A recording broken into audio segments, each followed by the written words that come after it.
Hi hello నమస్తే. నేను మీ కట్టా కార్తీక్. ఒక అధికారి తప్పిదం ఆరుగురు ప్రాణాలను తీసింది. చాలా దురదృష్టకరం, నిజంగా బాధాకరం.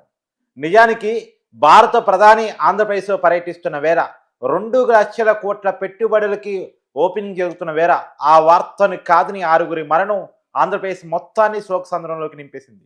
దాని వెనకాల ఉన్నటువంటి మొత్తం కారణాలని, జరిగిన విషయాన్ని మనం చర్చించుకునే ప్రయత్నం చేద్దాం. మనతో ఉన్నారు విశ్లేషకులు, సీనియర్ జర్నలిస్ట్ లలిత్ కుమార్ గారు. సార్ నమస్కారం. నమస్తే కార్తీక్. నిజానికి ఒకవైపు భారత ప్రధాని గారు ఆంధ్రప్రదేశ్లో పర్యటించారు. 2 లక్షల కోట్ల పెట్టుబడులకి ఓపెనింగ్ చేశారు వైజాగ్లో. ఇంకో పక్క తిరుపతిలో నిన్న రాత్రి ఆరుగురు మరణం మొత్తం ఆంధ్రప్రదేశ్ను శోకసంద్రంలోకి నింపింది.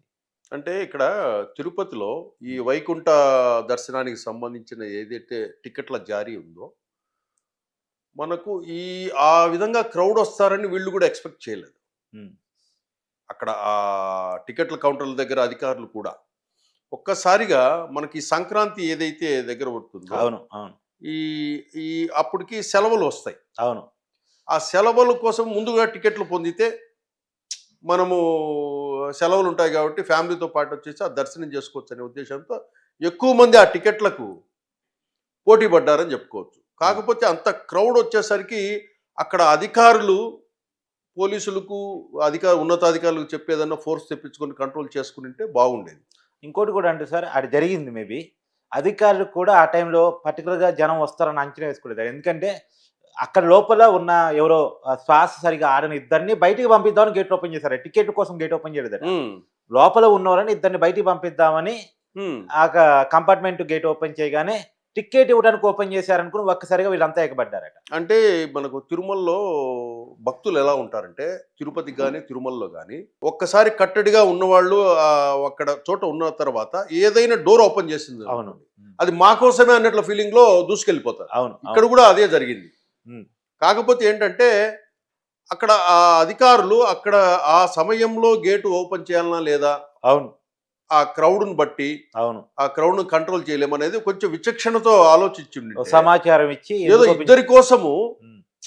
ఇద్దరి కోసం డోర్లు ఓపెన్ చేసి ఇప్పుడు 6 మంది చనిపోయి 29 మంది క్షతగాత్రులు అయ్యారంటే, అంటే అక్కడ అధికారులు విచక్షణతో చేసి ఉంటే బాగుండేది. ఇక్కడ జరిగిన దానికి మనం చింతించాల్సిందే. దాన్ని ఏదో ప్రభుత్వం మీదనో టీటీడీ చైర్మన్ మీదనో ఎవరో మీద వేసి వాళ్ళు బాధ్యులు అని చెప్పి మనం విమర్శించి దానివల్ల వచ్చేది ఏం లేదు. ఎందుకంటే చైర్మన్ అనేవాడు, ముఖ్యమంత్రి అనేవాళ్ళు ఎన్నో వ్యవహారాలలో ఉంటారు. అక్కడ ఏది కూడా ఇన్స్ట్రక్షన్స్ ఆయా అధికారులు ఎవరైతే ఉంటారో, ఆ టికెట్ల కౌంటర్ దగ్గర ఎవరైతే అధికారులు ఉంటారో వాళ్ళకు అక్కడ సంబంధించి వాళ్ళు చర్యలు తీసుకోవాలి. అక్కడ ఆ తప్పిదాన్ని మనం ఇంకొకరి మీదనో ప్రభుత్వం మీదనో ఇంకో వేసి వచ్చే ఉపయోగం లేదు. కాకపోతే జరిగింది మాత్రం దురదృష్టకరం. ఆ కుటుంబాలకు మనం ఏం చేస్తాం, టీటీడీ ఏం చేస్తుంది, ప్రభుత్వం ఏం చేస్తుంది, ఏం చేయాలి? అక్కడ ఎంతగా తొక్కిసలాట జరిగిందంటే మనకు తమిళనాడు నుంచి ఎక్కువ వస్తారు. అవును, వెంకటేశ్వర స్వామికి అయ్యప్ప మాల విరమణ సందర్భంగా శబరిపల్లి వచ్చేవాళ్ళు, వెళ్తూ వచ్చేవాళ్ళు, అక్కడ నుంచి మళ్ళీ తిరుగు మార్గంలో తిరుపతి దర్శనం చేసుకునే వాళ్ళు ఉంటారు. అవి వాళ్ళు అడిషనల్. ఇక్కడ ఏంటంటే తిరుమల వెంకటేశ్వర స్వామి అంటే ఇటు కర్ణాటక కానివ్వండి, తమిళనాడు కానివ్వండి, పిచ్చి అభిమానం. వాళ్ళు తమిళనాడు వాళ్ళు అంటే తమిళనాడు నుంచి కాలి నడుపుతో చెప్పులు లేకుండా దర్శనానికి వచ్చేవాళ్ళు ఉంటారు. అవును, నిజం. అది కూడా భక్తి అన్నమాట. వాళ్ళు మన బ్రేక్ దర్శనాల కోసం 300 రూపాయల టికెట్ కోసం మన ఆంధ్రప్రదేశ్ వాళ్ళు కానీ తెలంగాణ వాళ్ళు కానీ ఎలా ఉంటుందంటే, ఒక రోజు అక్కడ క్రౌడ్ ఉందనుకోండి, మనం కొద్దిగా ఆగుతాం, ఈ రోజు కాకపోతే రేపు వెళ్దాంలే, ఎల్లుండి వెళ్దాంలే అని. కానీ తమిళనాడు వాళ్ళు అట్లా కాదు. వాళ్ళు ఆ రోజు వైకుంఠ ఏకాదశి దర్శనం అంటేనే అది పవిత్ర దర్శనము, మస్ట్గా మనము దర్శనం చేసుకోవాల్సిందే అనే ఫీలింగ్ లో ఉంటారు. ఈ క్రౌడ్ అంతా ఒకసారి వచ్చేసారు. అట్లాగే ఈ సంక్రాంతి సెలవులు కూడా వీళ్ళకి కలిసి వస్తాయి. అవును, తిరుపతికి వచ్చే వాళ్ళకి. అవును, ఆ ఎఫెక్ట్ కూడా ఇక్కడ పడింది. ఆ తొక్కిసలాట జరిగింది. అవి కూడా టికెట్స్ కూడా ఇప్పుడు అయిపోయాయని కూడా చెప్తున్నారు. ఈవెన్ అక్కడ మనకు ఆ స్విమ్స్లో కూడా వచ్చేసి మన హెల్త్ మినిస్టర్ సత్యకుమార్ కూడా వెళ్ళాడు, పరామర్శించారు. మామూలుగా అయితే 3 రోజులకు 1,20,000 టోకెన్లు జారీ చేయాలి. తర్వాత రోజు నుంచి 40,000 టోకెన్లే ఇస్తారు. అంటే రోజుకు 70,000 మందికి మాత్రమే వైకుంఠ ద్వారా దర్శనం. అంటే ఇవి 10 రోజుల పాటు ఉంటాయి దర్శనాలు. ఇవి 10 రోజుల పాటు ఉంటాయన్నమాట. ఇక్కడ వీళ్ళు వైకుంఠ ద్వార దర్శన టికెట్లు జారీ పూర్తి. ఇప్పుడు కోటా పూర్తి అయిపోయింది. కౌంటర్లన్నీ మూసేశారు. అంటే 3 రోజులకు 1,20,000 టోకెన్లు ఇచ్చారు. మళ్ళీ ఇస్తారు. అంటే 10 రోజులు ఉంటుంది ఇది ప్రోగ్రాం. అంటే 3 రోజులకు సరిపడి ఇచ్చారు. అంటే వాళ్ళు మనకు 3 రోజులకు 1,20,000 అంటే 40,000 చొప్పున. అంటే మనకు 70,000 మంది దర్శనం చేయగలుగుతాం. అంటే ఈ 70,000 మందిలో వైకుంఠ వార దర్శనం వాళ్ళకి 40,000 మందికే ఇవ్వగలుగుతారు. మిగతా వాళ్ళకి జనరల్ దర్శనం. మళ్ళీ వీళ్ళు 13వ తేదీ నుంచి మళ్ళీ టికెట్లు ఇస్తారు. అట్లా విడతల వారీగా 3 రోజుల కంటే రోజుకు 40,000 మంది. మనకు దర్శనానికి వచ్చేవాళ్ళు టోటల్ ఎంతమంది? 70,000 మంది. 70,000 మంది ఉన్నప్పుడు 40,000 మంది వీళ్ళు, మిగతా 30,000 మంది జనరల్ దర్శనానికి వచ్చేవాళ్ళు. అంటే రోజుకు అదే మన కెపాసిటీ.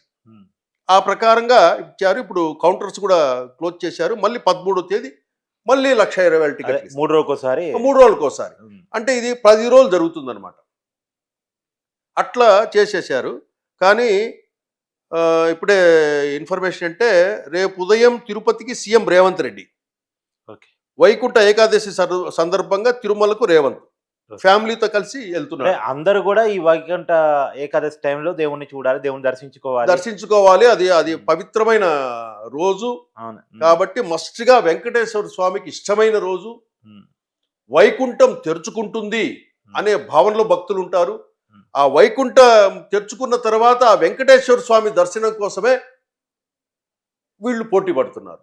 పాపం పోటీ పడ్డారు, బాగానే ఉంది. కానీ ఆ ప్రాణాలు కోల్పోవడము అది ఎంత పెద్ద తొక్కిసలాట అంటే లోపల బ్లడ్ కూడా బయటకు వచ్చింది. వాళ్ళు క్రష్ చేస్తే లేడీస్ని ముక్కుల్లో నుంచి రక్తం కూడా వచ్చిందంటే జనాలకు కూడా కొన్ని అర్థం కాదు సార్. మనిషి దొక్కుంటే పోతున్నాం, ఆగుదాం అనేది ఉండదా? అది కింద వాళ్ళు మనిషి ఎప్పుడు ఈ పొజిషన్లో ఉంటాడు. కింద కాళ్ళ దగ్గర ఉన్న పొజిషన్ తెలియదు ఆ క్రౌడ్లో. ఆ క్రౌడ్లో వాడు కూడా వాడి ప్రాణాలు కాపాడుకోవడానికి తప్పించుకోవడానికి ప్రయత్నం చేస్తారు. అది నేను ఎవరిని తొక్కుతున్నాను, నేను ఎక్కడ కాలు పెడుతున్నాను అనే విషయం కూడా వాళ్లకు తెలియదు. ఎందుకంటే అందరిది ప్రాణభయమే. బలవంతుడు ఏం చేస్తాడు? తొక్కుకుంటూ బయటపడిపోతాడు. బలహీనులు ఏం చేస్తారు? శక్తి లేని వాళ్ళు, మహిళలు, వీళ్ళంతా కింద పడిపోతారు. కింద పడిపోయిన తర్వాత పారిపోవడానికి, అక్కడి నుంచి తప్పించుకోవడానికే ప్రయత్నం చేస్తాడు తప్పితే ఎవరైనా వాడిని ప్రాణం నేను కాపాడుకోవాలని తప్పించుకోవడానికి ప్రయత్నం చేస్తాడు తప్పితే కింద ఏం తొక్కుతున్నాను, ఏం చేస్తున్నాను, నా వల్ల ఎవరికి ఇబ్బంది కలుగుతుందని ఆలోచించే స్థాయిలో కూడా వాళ్ళు ఉండరు. కాబట్టి అంత దారుణంగా జరిగింది. దానికి తక్షణం కూడా టీటీడీ కూడా, ప్రభుత్వమే కాకుండా టీటీడీ కూడా ఎవరైతే మరణించారో, ఎవరైతే గాయాల పాయలు అయ్యారో, ట్రీట్మెంట్ తీసుకుంటున్నారో వాళ్ళందరికీ ఆ ట్రీట్మెంట్ చూడాలి. మరణించిన వాళ్ళు ఎవరైతే గనక శ్రీ వెంకటేశ్వర స్వామి స్థాయికి తగ్గకుండా, ఆ దేవుని స్థాయికి తగ్గకుండా ఒక్కొక్కరికి టీటీడీ ఈ 6 మందికి ఒక్కొక్కరికి ₹1,00,00,000 చొప్పునైనా కూడా వాళ్లకు నష్టపరిహారం ఆ కుటుంబానికి చెల్లించే విధంగా ప్రకటిస్తే భక్తులందరూ కూడా సంతోషిస్తారు.